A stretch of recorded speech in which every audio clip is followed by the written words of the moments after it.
تاکہ ہجر اسود طوفان نوح سے محفوظ رہے۔ چنانچہ خانہ کعبہ یعنی بیت اللہ کی جگہ حضرت ابراہیم علیہ السلام کے زمانے تک خالی رہی۔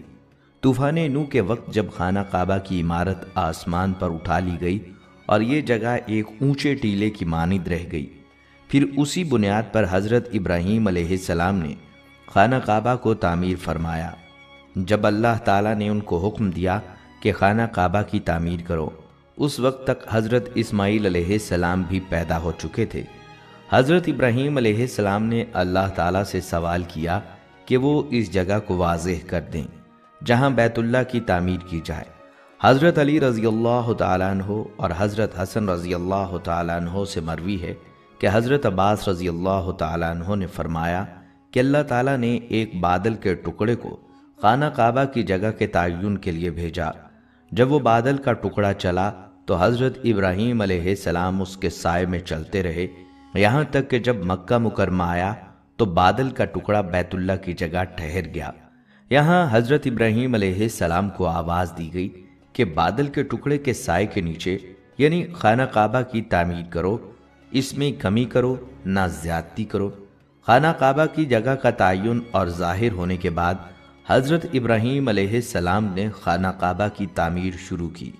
حضرت اسماعیل علیہ السلام پتھر لا لا کر دیتے تھے۔ خانہ کعبہ کی تعمیر 5 پہاڑوں طور سینا، جبل زیتون، جبل لبنان جو ملک شام میں ہے، جبل جودی جو جزیرہ کا پہاڑ ہے، جبل ہیرا جو مکہ میں واقع ہے کے پتھروں سے کی گئی، اور باقی پہاڑوں کے پتھروں سے بیت اللہ کی دیواریں بلند کی گئیں۔ جب حضرت ابراہیم علیہ السلام نے ہجر اسود کی جگہ تک بیت اللہ کی تعمیر مکمل کر لی تو اپنے بیٹے اسماعیل علیہ السلام سے فرمایا، میرے پاس ایک بہترین اور خوبصورت پتھر لاؤ جو لوگوں کے لیے بطور علامت برقرار رہے۔ حضرت اسماعیل علیہ السلام ایک پتھر لائے۔ حضرت ابراہیم علیہ السلام نے فرمایا، اس سے بھی اچھا پتھر لاؤ۔ چنانچہ اسماعیل علیہ السلام پتھر کی تلاش میں نکلے تو جبل ابو قیس سے آواز آئی کہ اے ابراہیم، تیرے لیے میں نے ایک امانت رکھی ہے، پس تو اس کو لے لے۔ حضرت ابراہیم علیہ السلام ہجر اسود کو لائے اور اسے اس کی جگہ پر رکھ دیا۔ ناظرین، ہجر اسود جنت کے یاقوتوں میں سے ایک ہے جسے سیدنا آدم علیہ السلام اپنے ساتھ جنت سے لائے تھے اور تعمیر بیت اللہ کے وقت ایک گوشہ میں نصب فرما دیا۔ طوفان نوح علیہ السلام میں آدم علیہ السلام کا تعمیر کردہ بیت اللہ آسمانوں پر اٹھائے جاتے وقت ایک متبرک پتھر کو شقم جبل ابی قیس میں امانت کے طور پر رکھ دیا گیا تھا۔ پھر تعمیر ابراہیمی کے وقت جبرائیل علیہ السلام نے اللہ تعالیٰ کے حکم سے سیدنا ابراہیم خلیل اللہ علیہ السلام کی خدمت عالیہ میں پیش کر دیا تھا۔ اسی طرح اسے پھر اسی جگہ کی زینت بنا دیا گیا جہاں پہلے رونق افروز تھا۔ اس کے فضائل اور اوصاف میں حضور صلی اللہ علیہ وسلم کے بہت سے ارشادات حدیث اور تاریخ کی کتابوں کی زینت بنے ہوئے ہیں، لیکن جنت کا یہ انمول موتی عالی مرتبت مقدس و متبرک یاقوت گردش ایام کی ستم رانیوں سے محفوظ نہ رہ سکا۔ متعدد بار اسے فساق و فجار ظالموں کے ہاتھوں تختہ مشق بننا پڑا، بارہا حوادث کا شکار ہوا اور اس کے نازنین بدن پر کتنی ہی مرتبہ زخم آئے۔ طوفان نوح علیہ السلام میں آدم علیہ السلام کا تعمیر کردہ بیت اللہ آسمانوں پر اٹھائے جاتے وقت اس متبرک پتھر کو شقم جبل ابی قیس میں امانت رکھ دیا گیا تھا۔ پھر تعمیر ابراہیمی کے وقت جبرائیل علیہ السلام نے اللہ تعالیٰ کے حکم سے سیدنا ابراہیم خلیل اللہ علیہ السلام کی خدمت عالیہ میں پیش کر دیا تھا۔ اس طرح اسے پھر اسی جگہ کی زینت بنا دیا گیا تھا جہاں پہلے رونق افروز تھا۔ تاریخ میں کم از کم 6 واقعات ایسے ملتے ہیں جب ہجر اسود کو چوری کیا گیا تھا یا اس کو توڑنے کی کوشش کی گئی تھی۔ ہو سکتا ہے اس کے حوادث کی تعداد اس سے بھی زیادہ ہو۔ اسلامی روایات کے مطابق جب حضرت ابراہیم علیہ السلام اور ان کے بیٹے حضرت اسماعیل علیہ السلام خانہ کعبہ کی تعمیر کر رہے تھے تو حضرت جبرائیل علیہ السلام نے یہ پتھر جنت سے لا کر دیا، جسے حضرت ابراہیم علیہ السلام نے اپنے ہاتھوں سے دیوار کعبہ میں نصب کیا۔ حضرت ابراہیم علیہ السلام کے بعد سب سے پہلے قبیلہ بنی جرہم کے متعلق ملتا ہے کہ ان لوگوں نے ہجر اسود کے ساتھ چھیڑ چھاڑ کی تھی تاریخ میں ہے کہ جب بنو بکر بن عبد منع نے قبیلہ جرہم کو مکہ سے نکلنے پر مجبور کیا تو انہوں نے مکہ سے بے دخل ہوتے ہوئے کعبہ میں رکھے ہوئے 2 سونے کے بنے ہرنوں کے ساتھ حجر اسود کو خانہ کعبہ کی دیوار سے نکال کر زمزم کے کنویں میں دفن کر دیا اور مجبوراً یمن کی جانب کوچ کر گئے۔ اللہ تعالیٰ کی حکمت دیکھیے کہ یہ پتھر زیادہ عرصے زمزم کنویں میں نہیں رہا۔ جس وقت بنو جرہم کے لوگ حجر اسود کو زمزم کے کنویں میں چھپا رہے تھے، ایک عورت نے انہیں ایسا کرتا دیکھ لیا تھا۔ اس عورت کی نشاندہی پر حجر اسود کو زمزم کے کنویں سے بازیاب کرا کے نصب کر دیا گیا۔ اس کے بعد سن 696 عیسوی میں جب حضرت عبداللہ بن زبیر رضی اللہ تعالیٰ عنہ خانہ کعبہ میں پناہ گزین ہوئے تو حجاج بن یوسف کی فوج نے کعبے پر منجنیقوں سے پتھر برسائے اور پھر آگ لگا دی، جس سے حجر اسود کے 3 ٹکڑے ہو گئے۔ عباسی خلیفہ کے عہد میں ایک کرامتی سردار ابو طاہر حجر اسود اٹھا کر لے گیا اور کافی عرصے کے بعد اسے واپس کیا۔ ابو طاہر نامی شخص کی قیادت میں کرامتین نے 317 ہجری میں مکہ مکرمہ کا محاصرہ کر لیا اور مسجد الحرام جیسے مقدس مقام پر تقریباً 700 انسانوں کو قتل کیا اور زمزم کے کنویں کو اور مسجد الحرام کے احاطے کو انسانی لاشوں اور خون سے بھر دیا۔ اس کے بعد اس نے مکہ مکرمہ کے لوگوں کی قیمتی اشیاء کو اور کعبہ مشرفہ میں رکھے ہوئے جواہرات کو غصب کر لیا۔ اس نے کعبہ کے غلاف کو چیر پھاڑ کر اپنے پیروکاروں میں تقسیم کر دیا۔ کعبہ مشرفہ کے دروازے اور اس کے سنہری تالے کو اکھاڑ دیا، اور بات صرف یہیں ختم نہیں ہوئی بلکہ 7 ذی الحجہ 317 ہجری کو ابو طاہر نے حجر اسود کو کعبہ مشرفہ کی دیوار سے الگ کر دیا اور اس کی جگہ کو خالی چھوڑ دیا اور اس کو موجودہ دور میں جو علاقہ بحرین کہلاتا ہے وہاں منتقل کر دیا۔ یہ حجر اسود کا ایک انتہائی تکلیف دہ دور تھا۔ تقریباً 22 سال حجر اسود کعبہ شریف کی دیوار سے جدا رہا۔ اس دور میں کعبہ مشرفہ کا طواف کرنے والے صرف اس کی خالی جگہ کو چومتے یا اس کا استلام کرتے تھے۔ اس واقعے کی تفصیل سلطنت عثمانیہ کے تاریخ دان قطب الدین نے بیان کی ہے، جس کا خلاصہ یہاں پیش کیا جاتا ہے۔ کرامتی ایک فرقہ تھا جس کے عقائد مرکزی اسلام کے دائرے سے بہت ہٹے ہوئے تھے۔ اس فرقے سے تعلق رکھنے والے ایک جنگی سردار ابو طاہر نے بحرین کے شہر موجودہ نام قطیف میں ایک عمارت بنوائی اور اس کا نام دار الحجرہ رکھا۔ اس کا مقصد یہ تھا کہ لوگ مکہ جا کر خانہ کعبہ کا حج ترک کر دیں اور اس کی بجائے دار الحجرہ میں آیا کریں۔ اس مقصد کے لیے اس نے 930 میں اپنی فوج کے ساتھ مکہ کا رخ کیا اور حج کے پہلے روز اپنے مسلح سپاہیوں سمیت گھوڑے پر سوار ہو کر حرم میں داخل ہو گیا اور سپاہیوں کو حکم دیا کہ وہ طواف کرتے ہوئے حاجیوں کو تلوار کے گھاٹ اتارتے جائیں۔ اس کی فوج نے حاجیوں کی لاشوں سے آب زمزم کا کنواں پاٹ دیا۔ تاریخ کی کتابوں میں لکھا ہے اس قتل عام میں 30,000 کے قریب حاجی مارے گئے۔ قطب الدین نے اپنی کتاب میں لکھا ہے کہ ابو طاہر اس وقت نشے کی حالت میں دھت تھا اور اس نے اسی حالت میں کعبے کا دروازہ اکھاڑ ڈالا اور چیخا، باخدا یہ میں ہوں، خدا پیدا کرتا ہے اور میں مارتا ہوں۔ ابو طاہر نے حاجیوں کا مال و اسباب لوٹ لیا اور عورتوں کو بچوں کے سامنے اپنی سپاہیوں میں تقسیم کر دیا۔ اب اسے مقام ابراہیم کی تلاش تھی، لیکن کعبہ کے متولیوں نے اسی افراتفری کے دوران اسے چھپا دیا، اس لیے وہ اسے نہیں ملا۔ مشہور مفسر اور مورخ ابن کثیر کی مشہور تاریخ کے جلد 11 میں اس کے بعد کے واقعے کا ذکر کرتے ہیں۔ پھر اس نے حجر اسود کو اکھاڑنے کا حکم دیا۔ اس وقت ایک شخص نے آ کر اپنے ہاتھ کی ایک بھاری چیز سے اس پر ضرب لگائی اور کہا، کہاں ہے وہ طیرن ابابیل اور کہاں ہے وہ حجارتم من سجیل۔ ابو طاہر حجر اسود کو اونٹ پر لدوا کر اپنے شہر کی طرف چل پڑا۔ ابن کثیر لکھتے ہیں، جب کرمتی اس حجر اسود کو لے کر اپنے شہر کو روانہ ہوا تو اس وقت امیر مکہ اور اس کے اہل بیت سب اس کے پیچھے پیچھے روانہ ہوئے اور اس سے درخواست کی سفارشیں پہنچائیں کہ وہ حجر اسود واپس کر دے تاکہ اپنی جگہ پر اسے رکھ دیا جائے، اور اس کے عوض اپنی ساری جائیداد دینے کی پیشکش کی، مگر اس نے ایک نہ سنی اور سب کو ہلاک کر ڈالا۔ طاہر حجر اسود کو اپنے ساتھ بحرین لے گیا اور اسے اپنی تعمیر کردہ عمارت میں رکھوا دیا۔ حجر اسود 22 سال تک اس کی تحویل میں رہا۔ تاہم ابو طاہر کی یہ امید کہ لوگ اب اس کے شہر آ کر حج کیا کریں گے پوری نہ ہو سکی۔ لوگ اب بھی خانہ کعبہ جاتے رہے اور حجر اسود کی خالی جگہ کو چومتے رہے۔ پھر اللہ تعالیٰ کی مشیت دیکھیے کہ 22 سال بعد 10 ذی الحجہ 339 ہجری کو قرامتین قبیلے سے ہی ایک آدمی نے حجر اسود کو آزاد کروایا اور حجر اسود کے اصل مقام پر پیوست کر دیا۔ کہا جاتا ہے کہ جب ابو طاہر چیچک کا شکار ہو کر 38 برس کی عمر میں مر گیا تو اس کا جانشین 20 مئی 951 کو حجر اسود لے کر مدینہ آیا۔ اس موقع پر مکہ کے حکمران جعفر محمد ابن عبدالعزیز بھی موجود تھے، جنہوں نے دیکھا کہ حجر اسود کو چاندی کی تاروں سے باندھا ہوا ہے، کیونکہ اس دوران اس میں 5 دراڑیں پڑ گئی تھیں۔ حسن ابن المرزوق نامی معمار نے یہ پتھر اپنی جگہ پر نصب کیا۔ سمبر نے اس موقع پر کہا، ہم اسے خدا کی طاقت سے لے گئے تھے اور اس کی مرضی سے واپس کر رہے ہیں۔ وہ اسے اپنے حکم سے لے گیا تھا اور اپنے حکم سے ہی واپس کر دیا۔ ناظرین، اسی طرح کا ایک واقعہ سن 990 ہجری میں بھی وقوع پذیر ہوا، جب ایک غیر عرب باشندہ اپنے ہتھیار کے ساتھ مطاف میں آیا اور اس نے حجر اسود کو ایک ضرب لگا دی۔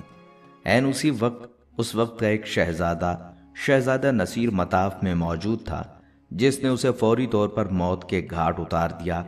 اور پھر 1351 ہجری کے محرم کے مہینے میں ایک افغانی باشندہ مطاف میں آیا اور اس نے حجر اسود کا ایک ٹکڑا توڑ کر باہر نکال دیا اور کعبہ کے غلاف کا ایک ٹکڑا چوری کر ڈالا۔ اس نے کعبہ کی سیڑھیوں کو بھی نقصان پہنچایا۔ کعبہ مشرفہ کے گرد کھڑے محافظوں نے اسے پکڑ لیا اور پھر اسے مناسب کارروائی کے بعد سزائے موت دی گئی۔ اس کے بعد 28 ربیع الاول سن 1391 ہجری کو شاہ عبدالعزیز نے اس پتھر کو دوبارہ کعبہ مشرفہ کی دیوار میں نصب کیا جو اس افغانی شخص نے نکال باہر کیا تھا۔ حجر اسود اس وقت ایک مکمل پتھر کی صورت میں نہیں ہے جیسا کہ یہ جنت سے اتارا گیا تھا، بلکہ حوادث زمانہ نے اس متبرک پتھر کو، جس کو بوسہ دینے کے لیے اہل ایمان کے دل ہر وقت بے چین رہتے ہیں، 8 ٹکڑوں میں تبدیل کر دیا ہے۔ ناظرین، روایات کے مطابق 606 عیسوی میں جب آپ صلی اللہ علیہ وسلم کی عمر مبارک 35 سال تھی، سیلاب نے کعبے کی عمارت کو سخت نقصان پہنچایا اور قریش نے اس کی دوبارہ تعمیر کی، لیکن حجر اسود رکھنے کا مسئلہ پیش آیا تو قبائل میں جھگڑا ہو گیا۔ ہر قبیلے کی یہ خواہش تھی کہ یہ سعادت اسے ہی نصیب ہو۔ رسول اللہ صلی اللہ علیہ وسلم نے اس جھگڑے کو طے کرنے کے لیے یہ طریقہ اختیار کیا کہ حجر اسود کو ایک چادر میں رکھا اور تمام سرداران قبائل سے کہا کہ وہ چادر کے کونے کو پکڑ کر اٹھائیں۔ چنانچہ سب نے مل کر چادر کو اٹھایا، اور جب چادر اس مقام پر پہنچی جہاں اس کو رکھا جانا تھا تو آپ نے اپنے مبارک ہاتھوں سے اس کو دیوار کعبہ میں نصب کر دیا۔ سب سے پہلے حضرت عبداللہ بن زبیر رضی اللہ تعالیٰ عنہ نے حجر اسود پر چاندی چڑھوائی۔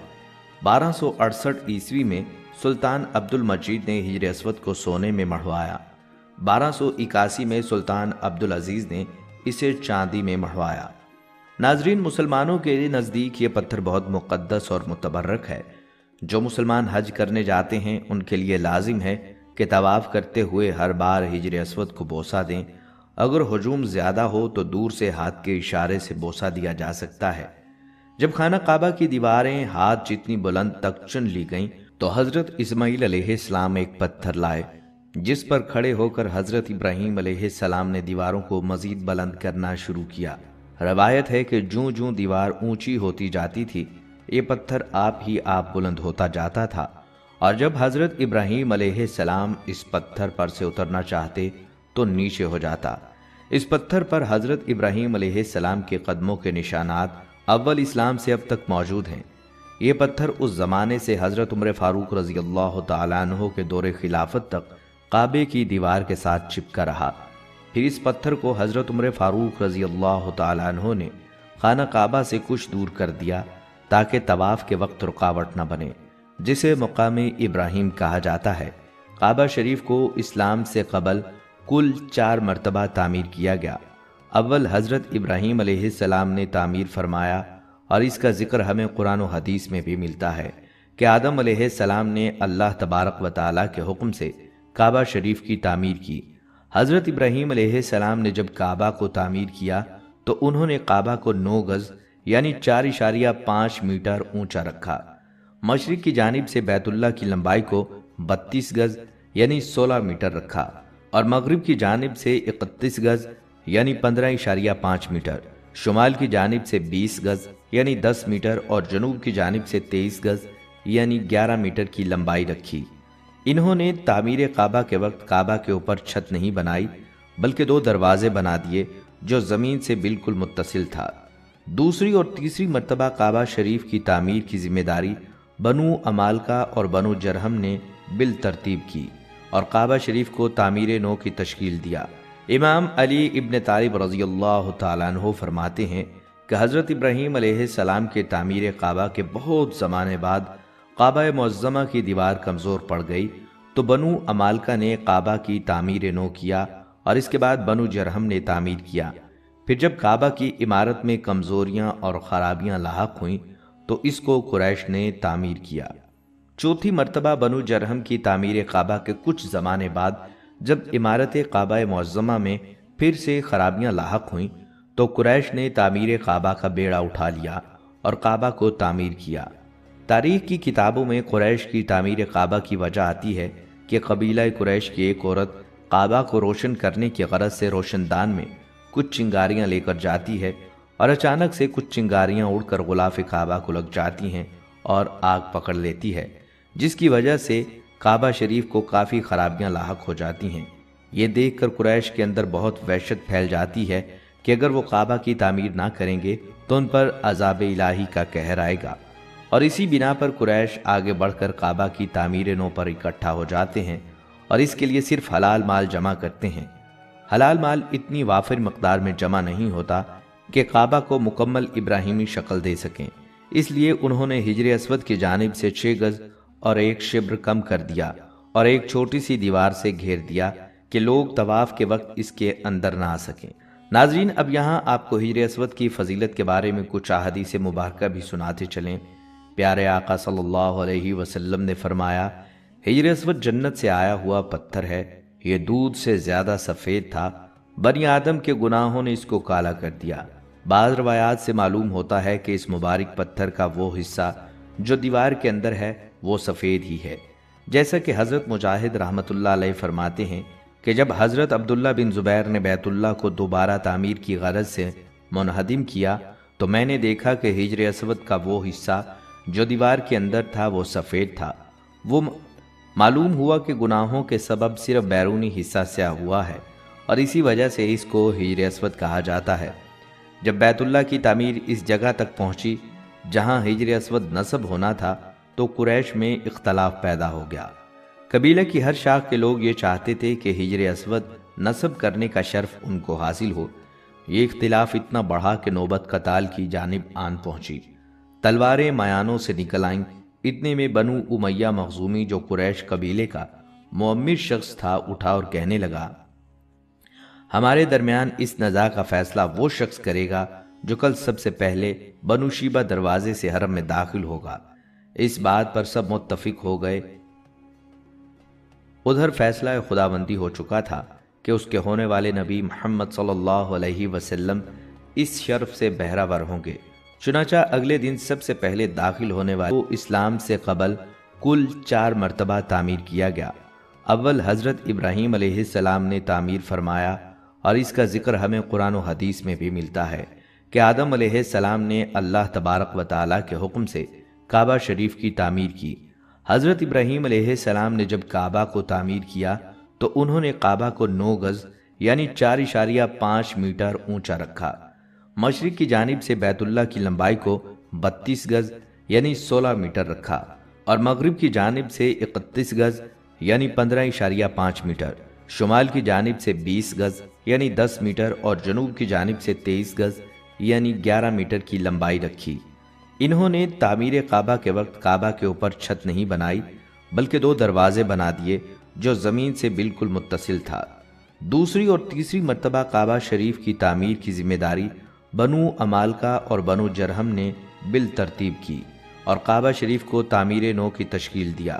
امام علی ابن طالب رضی اللہ تعالیٰ عنہ فرماتے ہیں کہ حضرت ابراہیم علیہ السلام کے تعمیر کعبہ کے بہت زمانے بعد کعبہ معظمہ کی دیوار کمزور پڑ گئی تو بنو امالکہ نے کعبہ کی تعمیر نو کیا اور اس کے بعد بنو جرہم نے تعمیر کیا۔ پھر جب کعبہ کی عمارت میں کمزوریاں اور خرابیاں لاحق ہوئیں تو اس کو قریش نے تعمیر کیا۔ چوتھی مرتبہ بنو جرہم کی تعمیر کعبہ کے کچھ زمانے بعد جب عمارت کعبہ معظمہ میں پھر سے خرابیاں لاحق ہوئیں تو قریش نے تعمیر کعبہ کا بیڑا اٹھا لیا اور کعبہ کو تعمیر کیا۔ تاریخ کی کتابوں میں قریش کی تعمیر کعبہ کی وجہ آتی ہے کہ قبیلہ قریش کی ایک عورت کعبہ کو روشن کرنے کی غرض سے روشن دان میں کچھ چنگاریاں لے کر جاتی ہے اور اچانک سے کچھ چنگاریاں اڑ کر غلاف کعبہ کو لگ جاتی ہیں اور آگ پکڑ لیتی ہے، جس کی وجہ سے کعبہ شریف کو کافی خرابیاں لاحق ہو جاتی ہیں۔ یہ دیکھ کر قریش کے اندر بہت وحشت پھیل جاتی ہے کہ اگر وہ کعبہ کی تعمیر نہ کریں گے تو ان پر عذاب الہی کا قہر آئے گا، اور اسی بنا پر قریش آگے بڑھ کر کعبہ کی تعمیر نو پر اکٹھا ہو جاتے ہیں اور اس کے لیے صرف حلال مال جمع کرتے ہیں۔ حلال مال اتنی وافر مقدار میں جمع نہیں ہوتا کہ کعبہ کو مکمل ابراہیمی شکل دے سکیں، اس لیے انہوں نے حجر اسود کی جانب سے 6 گز اور 1 شبر کم کر دیا اور ایک چھوٹی سی دیوار سے گھیر دیا کہ لوگ طواف کے وقت اس کے اندر نہ آ سکیں۔ ناظرین، اب یہاں آپ کو حجر اسود کی فضیلت کے بارے میں کچھ احادیث مبارکہ بھی سناتے چلیں۔ پیارے آقا صلی اللہ علیہ وسلم نے فرمایا، حجر اسود جنت سے آیا ہوا پتھر ہے، یہ دودھ سے زیادہ سفید تھا، بنی آدم کے گناہوں نے اس کو کالا کر دیا۔ بعض روایات سے معلوم ہوتا ہے کہ اس مبارک پتھر کا وہ حصہ جو دیوار کے اندر ہے وہ سفید ہی ہے، جیسا کہ حضرت مجاہد رحمۃ اللہ علیہ فرماتے ہیں کہ جب حضرت عبداللہ بن زبیر نے بیت اللہ کو دوبارہ تعمیر کی غرض سے منہدم کیا تو میں نے دیکھا کہ حجر اسود کا وہ حصہ جو دیوار کے اندر تھا وہ سفید تھا۔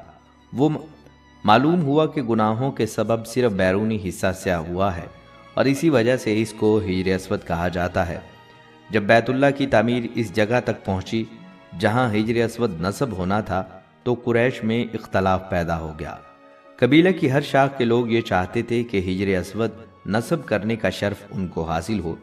یہ اختلاف اتنا بڑھا کہ نوبت قتال کی جانب آن پہنچی، تلواریں میانوں سے نکل آئیں۔ اتنے میں بنو امیہ مخزومی جو قریش قبیلے کا معمر شخص تھا اٹھا اور کہنے لگا، ہمارے درمیان اس نزاع کا فیصلہ وہ شخص کرے گا جو کل سب سے پہلے بنو شیبہ دروازے سے حرم میں داخل ہوگا۔ اس بات پر سب متفق ہو گئے۔ ادھر فیصلہ خداوندی ہو چکا تھا کہ اس کے ہونے والے نبی محمد صلی اللہ علیہ وسلم اس شرف سے بہرہ ور ہوں گے، چنانچہ اگلے دن سب سے پہلے داخل ہونے والے